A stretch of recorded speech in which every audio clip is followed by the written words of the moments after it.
नमस्कार, TV 9 digital में आपका स्वागत है और मैं हूं कार्तिकेय शर्मा।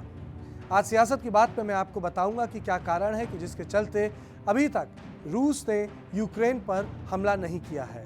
रूस के 1 लाख फौजी अभी भी यूक्रेन के बॉर्डर पर तैनात हैं। पूरे यूरोप में ये सबसे बड़ी सैनिक लामबंदी है, लेकिन उनकी शांत तैनाती का कारण क्या है? जब भी युद्ध होता है तो देश मौसम और जमीन के हाल को देखकर युद्ध की रणनीति बनाते हैं। आपको याद होगा कि प्रधानमंत्री इंदिरा गांधी 1971 की गर्मियों में पूर्वी पाकिस्तान को पश्चिमी पाकिस्तान से अलग करना चाहती थी, लेकिन भारत के सेना अध्यक्ष सैम मैनेकशॉ ने उन्हें मना कर दिया। इंदिरा गांधी ने उनकी बात मानी थी।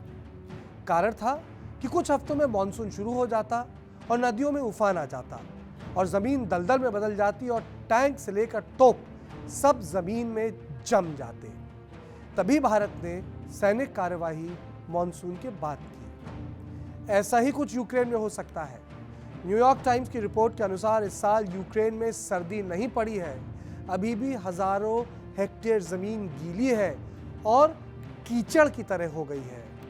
आमतौर पर जनवरी में यूक्रेन की जमीन जम जाती है।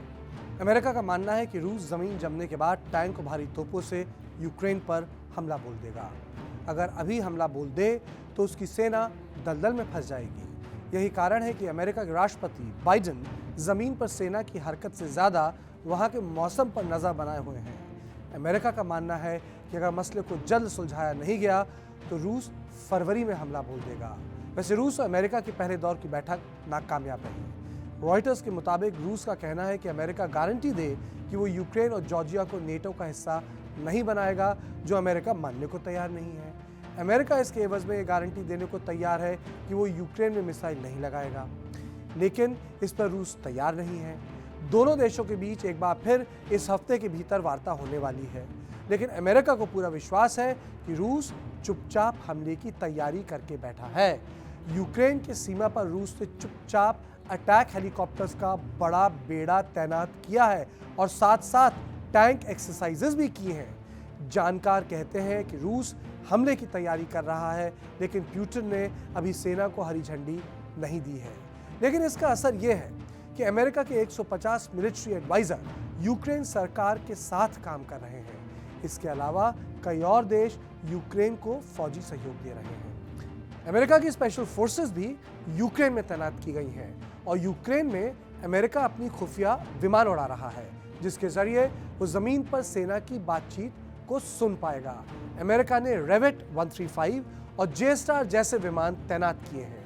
अमेरिका इस बात को जानने की कोशिश कर रहा है कि क्या रूस सीमा पर टैक्टिकल न्यूक्लियर वेपन या यूं कहें कि तोप से चलाए जाने वाले छोटे परमाणु बमों को क्या वो तैनात कर रहा है। रूस पिछले 8 साल से यूक्रेन में रूसी मिलिटेंट्स की मदद कर रहा है, जिसमें अब तक 14,000 लोग मारे जा चुके हैं। 2014 में उसने यूक्रेन से क्रीमिया हटा लिया था और अमेरिका कुछ भी नहीं कर पाया था। इस वक्त रूस की सेना हमले के लिए तैयार है, क्योंकि वो जमीन पर युद्ध की प्रैक्टिस कर चुका है, यानी सारे वॉर गेम्स को टेस्ट कर चुका है।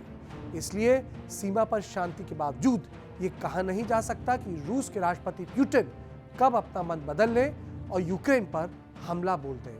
तो सियासत की बात में इतना ही। देश और दुनिया की बाकी खबरों के लिए देखते रहें टीवी 9 डिजिटल।